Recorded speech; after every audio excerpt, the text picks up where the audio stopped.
आज केमती शेवल मछटी धरला देखो जय जगन्नाथ। आज मु मो सांगटी भारी पड़ू गोटे जगह को माछ आने तो सी पचरे बस चलाऊँगी तो सेठी पहुँचला आम से गड़िया पाखक पूरा धाई धाई गलु तो देखो ये मछटी शुई केमती से मौसी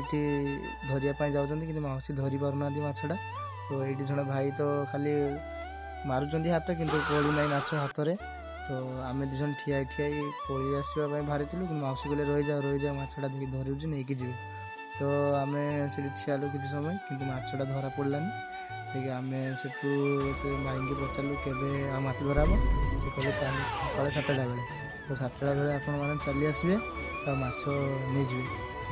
हो सेठू आम भारी पड़ू तो से आम देखिलु गोटे जाल